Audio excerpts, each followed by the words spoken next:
Hey everyone, welcome back. Before we get into the stories, I need to give a disclaimer for animal abuse on story number 2.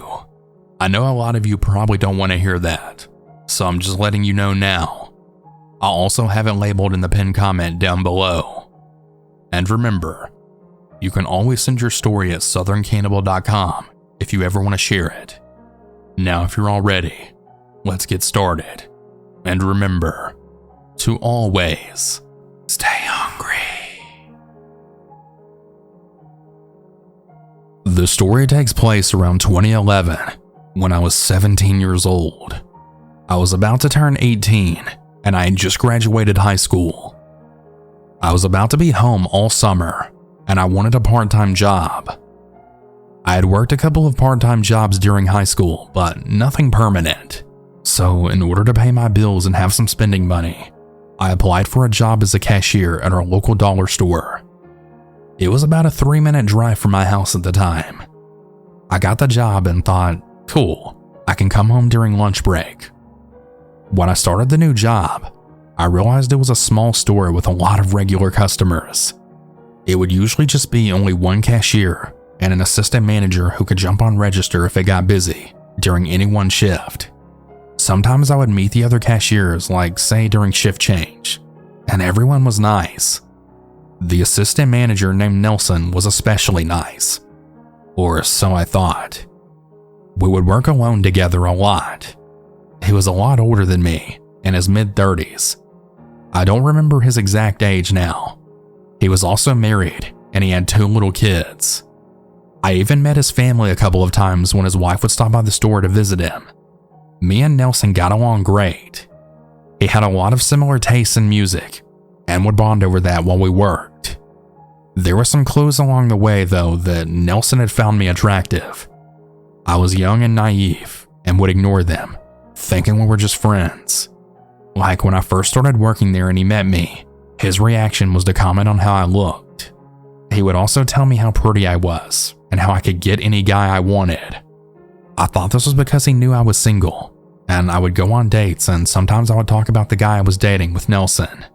We would even sometimes text outside of work, because of course my boss had my number in case of work schedule changes and such. It eventually turned into very innocent flirting via text and in person, and I admit, I should have told him to stop, but I never did.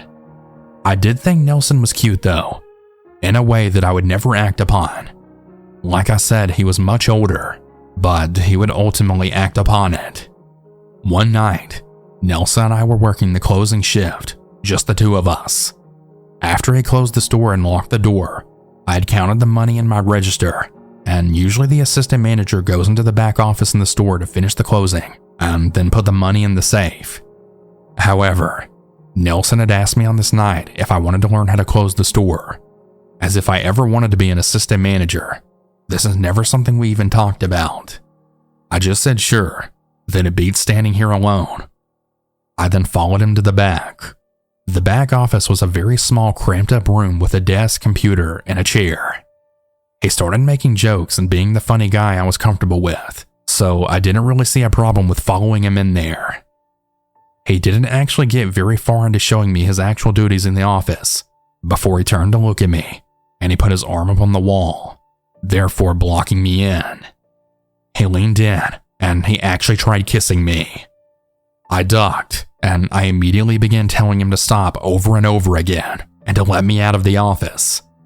He didn't want to at first, and that's when I began raising my voice. My voice was shaky and I was visibly very scared. He didn't even seem to care until I then screamed out loud, "Let me out of here!" Again, we're at work, and this is a building surrounded by other buildings. There's a restaurant next door, and someone would be bound to hear me screaming. I think that's the only reason he actually gave up. I went home after he let me out of the closet, out of a back office, and I never told anyone until years later. I honestly don't know why I was so scared. I really wish I spoke up and got him fired so that maybe his wife could have known the type of guy she was married to. I stopped talking to him after this night. It was just way too awkward, but I ignored him. He would come in on his days off and find me working, and he would beg me to talk to him. I always just got mad and said no. He was eventually let go from that job though not too long after this situation, for unrelated reasons.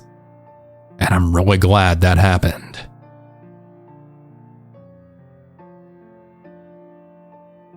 This happened in September of 2013. At the time, I worked in a powdered metal plant in Pennsylvania. We made parts for vehicles, blenders, lawnmowers, etc. I worked third shift, from 12 p.m. to 8 a.m. The night had started slow and boring because no one wanted to be back after a 3-day weekend. It was around 3 a.m. when I heard a loud bang. It sounded like someone had thrown a wooden pallet on the cement floor. I remember looking up, and when I looked in the direction that the sound came from, I saw something outside the front door, but on the ground. The light above the door wasn't working, so it was dark and it was kind of hard to see, but the way it fell, in my mind I knew it was a person. I stood there for a minute just staring, trying to figure out what the hell it was, and if I was seeing things. That was when I saw someone enter the building. He was carrying a hunting rifle, and he looked right at me. He cocked the rifle, but for some reason, he never shot at me. Instead, he rounded the corner and out of my line of view. Right from behind me, my coworker then asked, "What was that?" I then turned to him and said, "Sammy, I think someone just got shot." He kind of just chuckled back, then sang, "Man, yeah, right." And then I said back in return, "No, seriously." I then pointed to the door and said, "I'm pretty sure that was a person and that someone just walked in here cocking a rifle." In that moment, another coworker came running from another department that was on the other side of the door, then saying, "Get the fuck out of here." And we all just turned and ran. As we ran out the door to the back of our department, another gunshot then rang out. We later found out when we rounded the corner that he met our shift supervisor who had been at the sink washing his hands. He stuck the rifle up against his chest, but before he could pull the trigger, the supervisor grabbed the gun and they fought for it. Somehow, with wet soapy hands, he had actually managed to overpower the gunman and then ran off, locking the rifle in one of the offices. The gunman had apparently shown up to talk to his girlfriend, whom he'd been fighting with all day. They'd had the cops called on them 4 times that day, before she just left and walked to work. He had shown up once before we got there, and was told she wasn't there. He'd wrecked his van into the company truck, then he walked home, got his rifle and his Harley, and then came back, but not before killing her pet turtles and bird. He told his supervisor that he just wanted to talk to her, and then when she went outside, he had pulled out the gun. She turned to run back into the building, and that's when he shot her. After the supervisor took the gun, he then ran back to where he'd left the gunman, and he'd then been tackled by 2 other male employees. Apparently, the supervisor missed the part where the man stood over her, stuck his finger in the bullet hole, and then swirled his finger around. He then grabbed her by the hair and started beating her head onto the ground. That's when he was tackled. As you can imagine, yeah, she died. She was a mom and grandmother. I had actually gone to school with her daughters, and I graduated with her oldest daughter, so I'd known her since I was 15. I left work and went home, and I just remember falling to the floor. I didn't even know I was crying until my Rottweiler started licking the tears from my face. There was a big case about it, but luckily, I was never asked to testify. I never want to see that man's face again.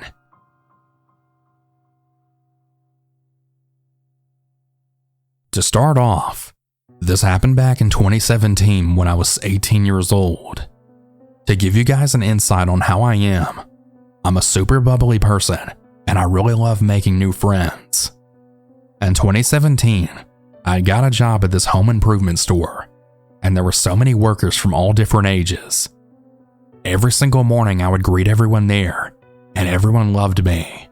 I had so much fun at this workplace, and it was by far one of my favorite jobs. We would constantly hire new people, and we hired this one guy who was like 2 to 3 years older than me, who we'll call Joseph, and he was very to himself. No one would really talk to Joseph, so being the kind person that I am, I decided to talk to him in the break room, since he would always eat lunch by himself. Ever since then, Joseph would always smile at me, and I would smile back. I didn't really think anything of it, and even though he seemed a little weird, I didn't mind.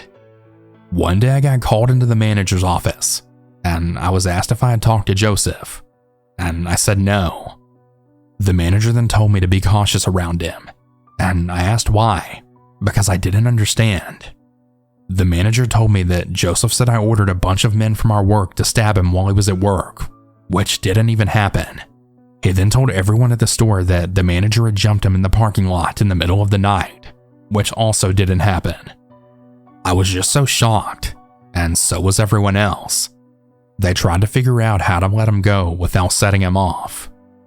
He would still come to work, and I just tried to avoid him as much as possible as they tried to fire him. Then one day, my coworker saw Joseph walk in, and he noticed that he looked a little weird. That's when he noticed that he was wearing a bulletproof vest. My coworker reported it, and Joseph was sent home. They ended up searching his work locker, and they noticed that he had an empty gun case. They then fired him, and they then reported him to everyone, including the cops. I got 2 weeks off, and when it was time to go back, I ended up just quitting. I honestly don't know what else happened besides the cops being involved. I also haven't heard from Joseph since 2021. I got a message request from his page, but all it said was, "I thought you were dead." I told my parents and everyone else who I worked with, but none of us have heard from him since. I also have him blocked on everything. Joseph, if you ever happen to be listening to this, I hope you get the mental help that you so desperately need.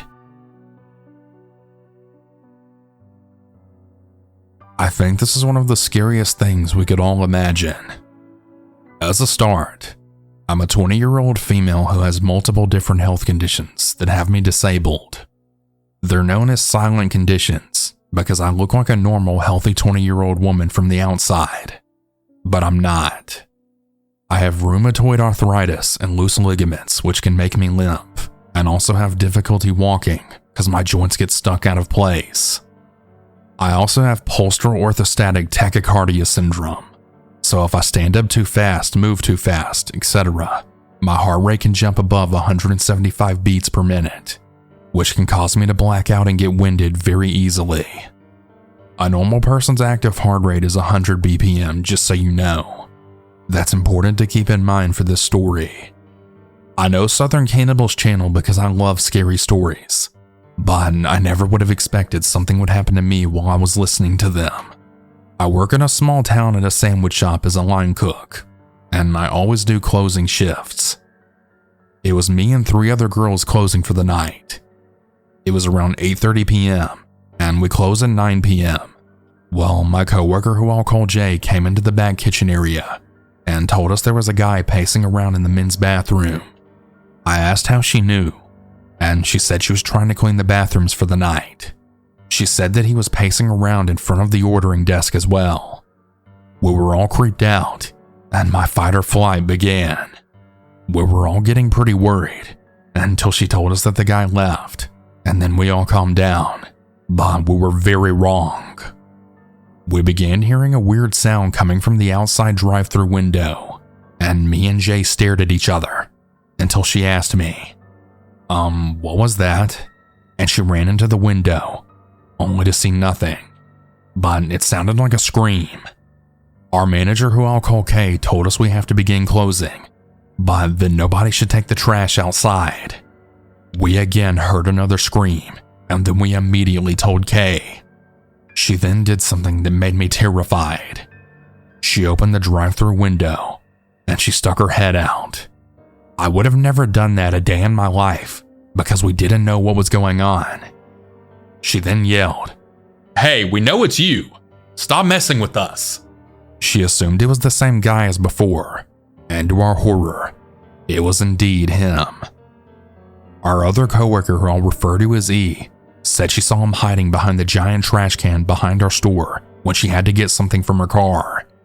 I started getting angry, and I had felt a need to threaten him. Now, I grew up in a very ghetto part of one of the biggest metros in the United States, so I have street smarts. My dad always taught me to keep a knife on me and to be ready to fight, even though everyone would assume a disabled girl like me couldn't defend herself. But that's also very wrong. I've taken down 5 men before with the adrenaline from the fight or flight response, and because of a hormone disorder that causes muscle growth.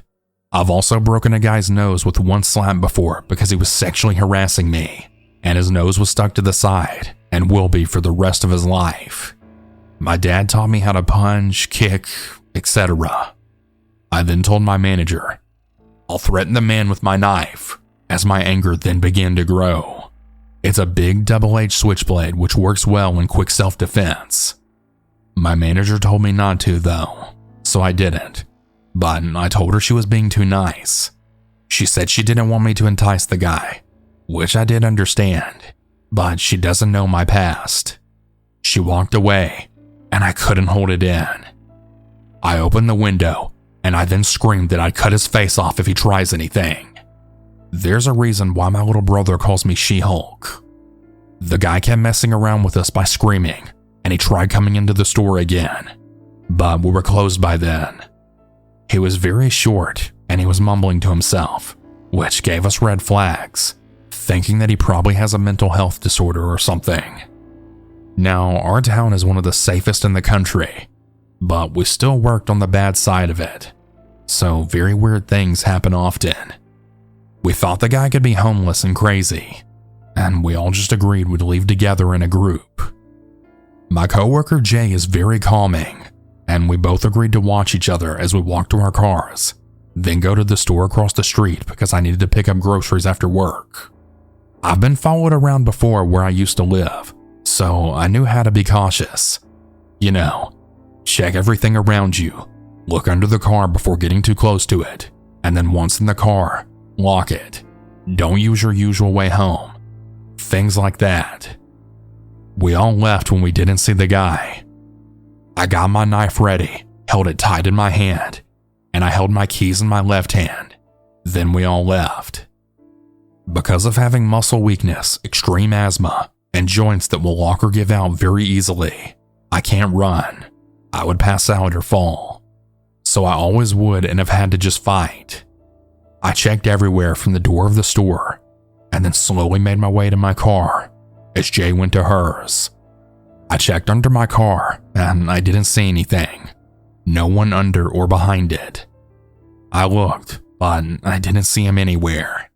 So I got in my car and immediately locked it, as I then saw Jay do the same thing. We both drove to the store, and as we got out, we thought it was over, but it wasn't. We went in the store, grabbed some things, and as we walked out, I looked over at the trash can where we first saw him, and we saw a figure behind the bushes right next to it. My heart rate went back up, and the adrenaline came back. I began having difficulty breathing because of the symptoms, but I know how to manage it. I then asked Jay, am I tripping out, or is that the guy? And I then gestured to the trash can. She looked, and she then said, "No, you're right, that's him." "Okay, we gotta go, like right now," I said.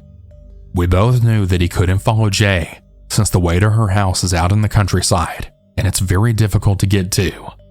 But mine, on the other hand, is just 5 minutes down the road. I told her before we jumped into our cars that I'll be going a very weird route home, and that I text her when I get there, and she said okay. We then both left, and I went down very weird roads, constantly checking my mirrors. He didn't look like he had a car, so I began calming down. Now, it's very dark around my house, which is a risk all on its own, but I did actually manage to get home safely. Before I left my car, I looked all around. Everything looked fine, and it actually was this time. Everyone always makes the same mistakes though, not locking the doors, leaving an establishment alone when at risk, not bringing pepper spray or something everywhere you go no matter how safe it is, going to a friend's or your house when followed, not knowing the signs that someone will do something to you. You get the point. Usually as I listen to them, I always get paranoid over what I thought was nothing, but the biggest mistake is thinking that these stories can happen to you one day. But to all the other ladies out there, and to anyone else who's also disabled, please understand you're not weak. You can defend yourself. I was never taught to be a soft, submissive woman who always needs to be polite no matter how badly you're treated. I was taught to be blunt and fight, and my dad would always reward me whenever I told him that's what I've done. It may be very odd, but I actually get excited if a person tries something with me, because I'm always ready. There's a reason why my dad told me that being disabled doesn't have to be a disability. Just always be ready. These videos are a lesson, so please learn from them, because none of us want to be just another statistic or another person on the news. Always remember, there's no such thing as being too safe.